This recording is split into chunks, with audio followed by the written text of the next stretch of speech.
how do self-awareness, self-assessment, and self-improvement begin?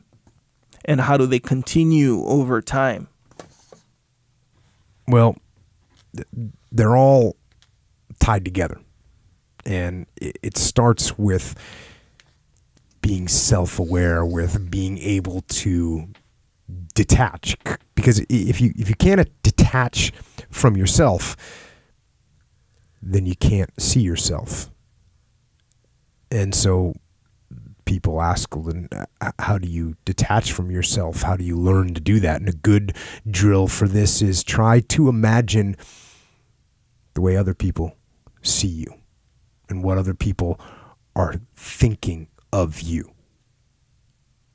And one place where this happens, and it definitely happened to me, is when I started getting put in charge of things, I started thinking about other people's perspectives.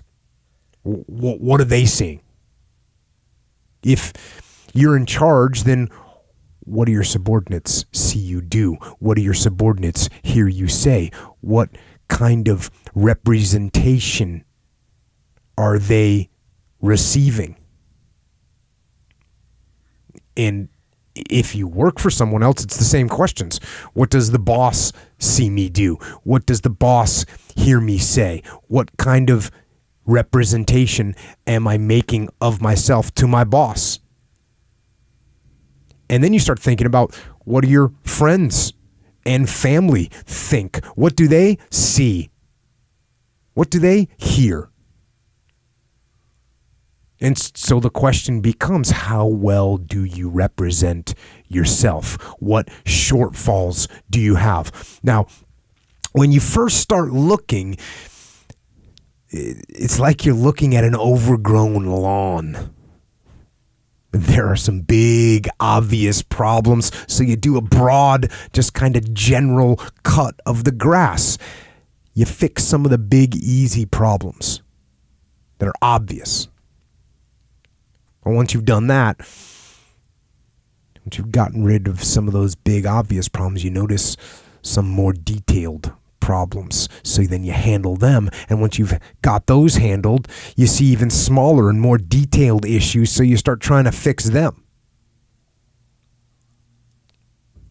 And that's what you do with yourself. You continually detach, and then you look, and then you refine, and then you detach, and then you look, and then you refine, and then you detach, and then you look, and then you refine. That's what you do. That's how you get better. And that process doesn't stop. It can't stop, because if you stop refining, then the weeds grow back, and the next thing you know, you can't see yourself anymore. And when you can't see yourself anymore, when you stop looking at yourself, then you accept anything. And that's wrong. Don't accept the faults. Don't give yourself the benefit of the doubt. You've got to be your own harshest critic and hold the line. And don't let go.